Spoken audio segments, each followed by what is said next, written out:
Hafa and welcome to Coffee with the Candidates. My name is Leo Payumo, and I'm here today to speak with Dominic Hernandez. And good afternoon, Dominic. Good afternoon, sir. How are you doing today? Oh, pretty good. How about you, sir? All right.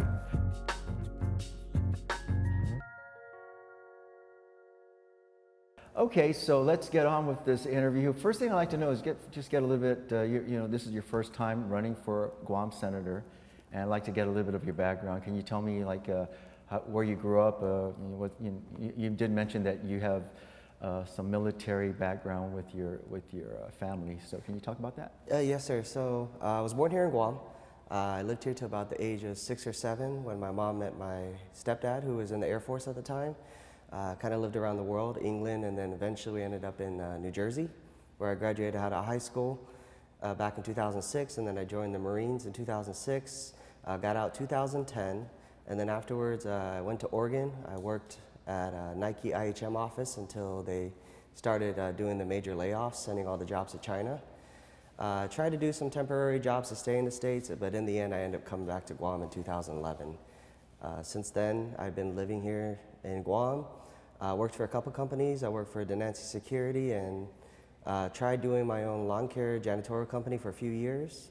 My partner at the time, when we closed the businesses, moved to the States because he was in the military, and he got stationed out in North Carolina. And after that, I've been working at Min's Karaoke Bar as a bartender. Really? Okay. All right, so first question I'm going to ask you in this interview is, of course, it's your first time running. Mm-hmm. Why are you running, and why did you decide to make a run at running for senator? Well, it started actually with watching the elections that I have seen since living here, and I kind of feel like most people. I feel discouraged from voting just because, you're promised certain things or certain things are said and it never gets done. And I was one of those people online that would go around commenting about it. And one of my friends came up to me and told me, he said, "Hey Dominic, if you have a solution, then why don't you step up and do something about it?" So I said, you got a point. So I went ahead and I decided to run. And since then, my focus has been making that change and difference that we've been all desiring on this island. Can you elaborate a little bit more about these issues that you just talked about? I mean, what prompted you? Well, initially, especially with the crisis, when that happened back We're talking COVID? Yes. Okay. With the most recent crisis of COVID, when that happened in March, I started a Facebook page, and we ended up calling it The Informant. A lot of people kept calling me The Informant just because I was giving out information to people about what's going on and how to apply for food stamps, how to apply for disaster relief, so forth. And ever since then, I've been helping out a bunch of people, and it more or less inspired me more to actually want to get up, run, and do it.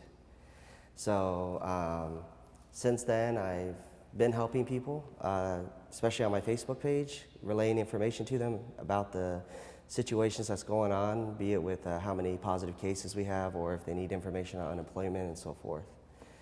And that inspired me because I listened to people and listened to what they said, and a lot of it's heartbreaking, to say the least, that a lot of people do feel discouraged about voting because they feel that their voices aren't being heard.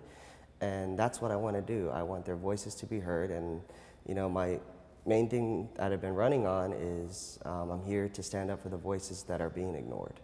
Okay. Well, let's say you do get elected for this upcoming election, and what would be your first legislative initiative if that is to come to pass? My first initiative would be definitely to try to get this economy rolling again, help it out in any kind of way. Try to get the economy rolling again, help it out in any kind of way. I know they had said they wanted to look into the aqua market, which is a great idea. I think that's actually a great idea. But I definitely want to diversify the economy more and look into other stuff, like the agriculture market as an example, being able to plant and grow our own food to reduce the cost of living here in Guam, especially when it comes to the cost of food, so that we don't have to have it shipped in and rely on outside resources. Okay. Now, what about as far, because you say you've been here since 2011, mm-hmm. So that's about 8 or 9 years. Has there been anybody in the current Guam legislature that has kind of inspired you as far as what they've done so far? I would definitely say yes. Senator Moylan was actually one that inspired me. When I was first coming out and saying that I was going to run for office, I was debating on which party to choose at the time, because in relations to the states, the party lines is very different. So he more or less inspired me to, not only run, but to join in on the Republican side. I saw him out there, especially during the crisis. I saw him protesting outside, saying that we need to do something about the people getting unemployed, rather than waiting about a week or two until finally they came together and started debating on what to do. As well, I saw him out there during, I can't remember if it was Veterans Day or Memorial Day, but he was out there, he was planting flags on the VA cemetery. More or less, I saw him out there actually trying to do stuff. And that really inspired me, because that's what the kind of senator I want to be like. I don't want to just be one that's sitting in office and debating on laws or going over certain stuff that's going on in the government. I also want to be out there with the community. I want them to see that I'm there for them. In your own definition, what would a senator be? Well, besides the typical definitions of a senator, which would be, debating on laws and passing laws and stuff like that, a senator is also one that inspires the community to come together, especially during a time of a crisis or a time in need, and to encourage them, let them have hope and push them forward and get problems resolved so that we can all move forward together to a better future. Okay. All right, so let's say you do get elected. Is there a particular committee that would interest you? Or what are you shooting for if you do get elected? I would like to overlook public safety. Why? Well, I've been watching the news, and I've been reading comments that people leave, and a lot of times they like to say, well, it takes GPD forever to respond, blah, blah, blah. I don't fault GPD, because I looked at their budget and I see what it is, and I see that they're lacking manpower, they're lacking equipment, they're lacking a lot of things, and they need that support. And I want to be that oversight person to make sure they get that support, so that Guam, in my own opinion, is a lot safer place than a lot of places I've been around the world. But I believe it could be a lot better than what it currently is, and that's what I'm trying to strive to do, make it better. Well, you've been here for the last 8 or 9 years with all the BLM movement going on right now. Mm-hmm. Have you seen it as been affected here on the island? I've seen some videos online that I admit can be questionable. But even with those videos, some of them, they'll cut out the feed, and you won't know what happened during maybe that 20 seconds the feed was cut out. So I can't say for sure that stuff like that is happening on Guam. I don't see it personally. I've only can say what I've seen online, and even at that, it's not 100% solid evidence to say anything. Okay.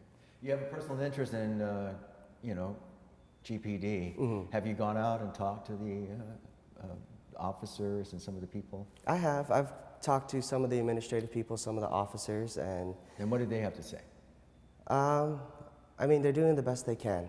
And, from what I hear and what I know, or I shouldn't say no, what I hear and what I research, sometimes they can contradict each other. But I believe that, I'll give you an example, is like pay. I've heard that police officers' pay here is roughly between anywhere $11 to $13 an hour, roughly. Online, different sources say different. But they're getting paid firsthand, so they would probably know more than what's being produced on the internet. And I would say, in my own opinion, that they deserve a better pay, especially for the fact they're putting their life at risk every day. Okay. Where do you stand as far as if you become a senator, mm-hmm. A government official, a public servant, where do you stand on transparency and accountability in the government? That's actually one of my main platforms, is government accountability and transparency. As far as transparency, I believe the government should be transparent with just about everything, especially with the internet nowadays. There's so much different ways to be able to relay information to people.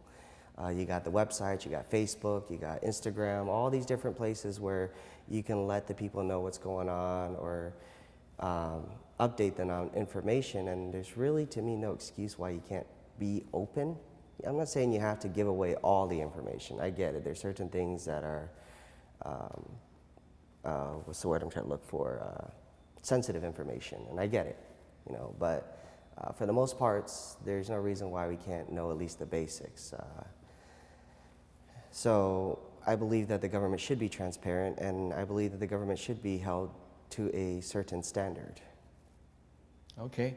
And last question I'm going to ask you in this interview here is, do you believe non-Chamorros, but residents of Guam should be able to vote in the plebiscite for the Guam political status? Are you familiar with the political status? Yes, I am familiar with it. Absolutely. I mean, anyone that calls Guam home is a part of the island.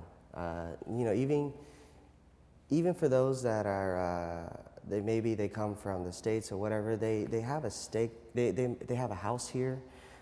They could very well come back and, you know, raise their children here. So I believe they should have a say, especially if they own property. I mean, this is part of their land as much as it is part of anyone else's land. Okay. All right. Well, hey, Dominic, we've come to the end of our interview here. I want to, you know, thank you for taking the time out to come and see us and be on this program. Oh, definitely. I appreciate it. I want to wish you the best of luck out there in the upcoming election. That is going to conclude our session here with Coffee with the Candidates. Please join us again. Stay tuned to the stations of SMG for another segment of Coffee with the Candidates.